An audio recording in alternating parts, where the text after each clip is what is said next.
Hello and good morning student. आज हम लोग चल रहे हैं पढ़ने photosynthesis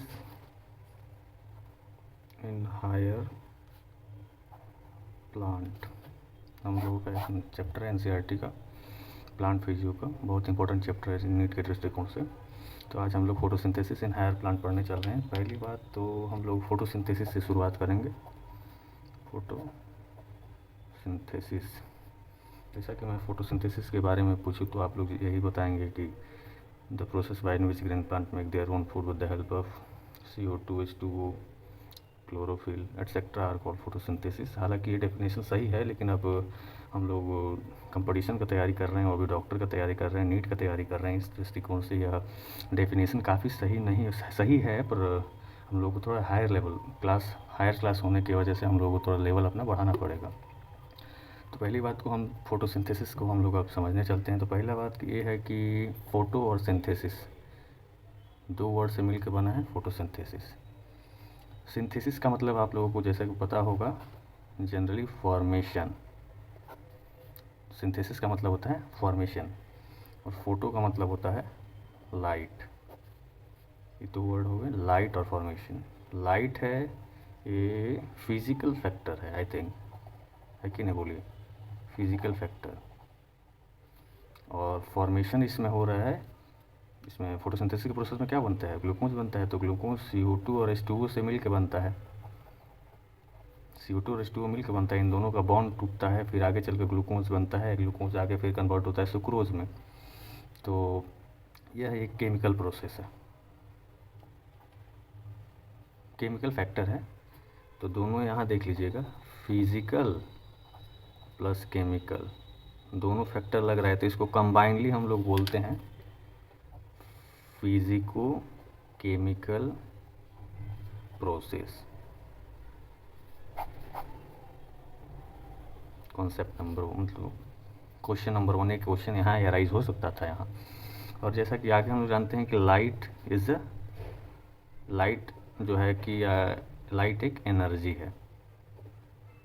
clear, light is energy. Energy का यहाँ क्या हो रहा है, इनपुट हो रहा है। एनर्जी आ रहा है तभी ना फोटोसिंथेसिस का प्रोसेस हो रहा है, जैसा कि हमने अभी डेफिनेशन में भी बताया। लाइट एक एनर्जी का इनपुट वाला प्रोसेस है। और फॉर्मेशन को हम लोग बोलते हैं एनाबोलिक प्रोसेस। तो इसे हम एनाबोलिक भी बोल सकते हैं।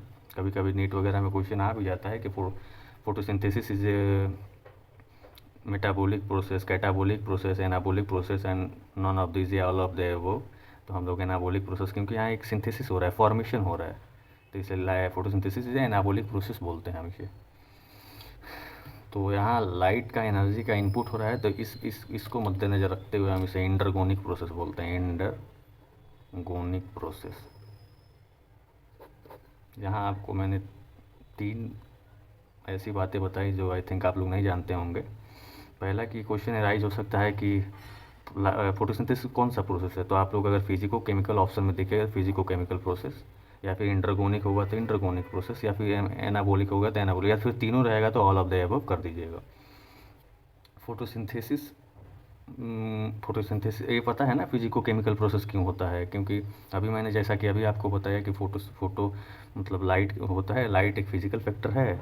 और सिंथेसिस मतलब फॉर्मेशन होता है, फॉर्मेशन CO2 और H2O के बॉन्ड के टूटने से होता है। तो बॉन्ड के केमिकल टूटना केमिकल फैक्टर हो गया, तो दोनों को कंबाइनली हम फिजिको केमिकल प्रोसेस कहते हैं। यहाँ से 3 क्वेश्चन अगर बाय द वे आगे चल के आता है तो नीट का एराइज होने वाले 3 क्वेश्चन में हमने बता दिया आपको। फिर आते हैं हम लोग photosynthesis is a basis of life के 3 रीजन। फोटोसिंथेसिस एक तरह से हम लोग का मतलब ये तीनों प्रोसेस देखने के बाद एक कंक्लूजन आता है, photosynthesis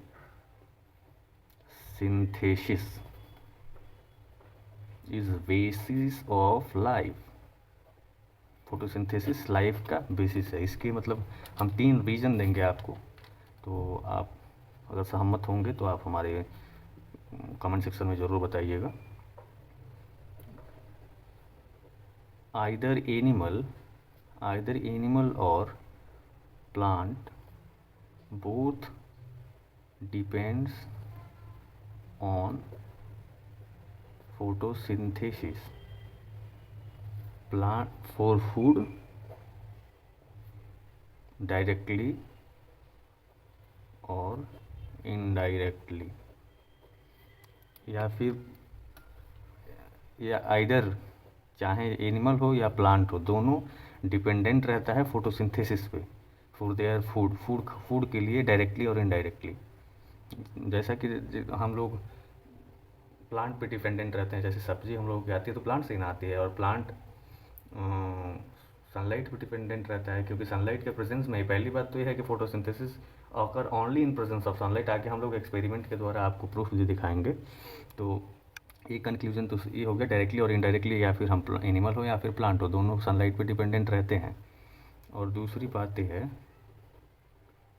photosynthesis is necessary for oxygen supply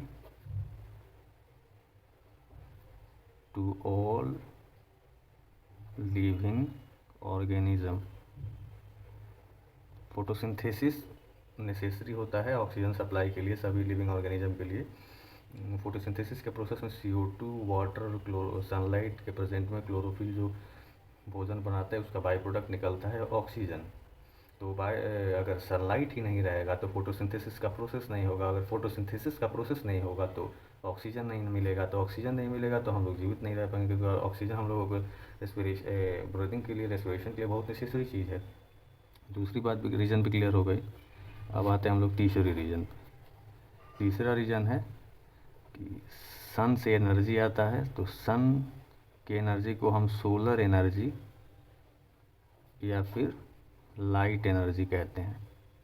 light energy, light energy को प्लांट लेता है। लाइट एनर्जी को तो हम लोग नहीं सकते हैं, क्योंकि हम लोगों में क्लोरोफिल नहीं है। क्लोरोफिल नहीं है तो हम लोग लाइट एनर्जी से भोजन नहीं बना सकते। या ना कि अब हरे कलर का कपड़ा हो, क्लोरोफिल हरे रंग का होता है तो हरे कलर का कपड़ा पहन के छत पे निकल गए, चले हम वो फूड तैयार करने, ये पॉसिबल नहीं है, क्योंकि ये ओनली प्लांट ही कर सकता है। और उसके बाद प्लांट इस सोलर एनर्जी को कन्वर्ट करता है केमिकल एनर्जी में।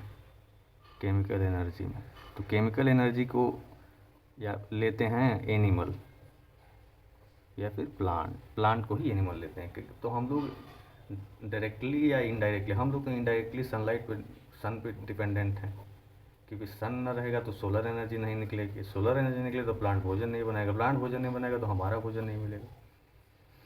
आशा करता हूँ कि सब सारी पॉइंट्स आपको शॉर्ट्स में मैंने जो बताई वो आपको क्लियर हो गई होंगी। आगे भी क्लास ऐसे ही हमारे, अगर वीडियो पसंद आया हो तो हमारे वीडियो को लाइक एंड कमेंट कर दीजिएगा, सब्सक्राइब मेरे चैनल को कर दीजिएगा। और आगे मैं डिफरेंट एक्सपेरिमेंट्स पढ़ाने वाला हूँ रिलेटेड टू फोटोसिंथेसिस, जिसमें पहला हम लोगों का होगा वेरीगेटेड लीफ एक्सपेरिमेंट, मैं बताने वाला हूँ। Okay, thanks, all the best, जय हिंद।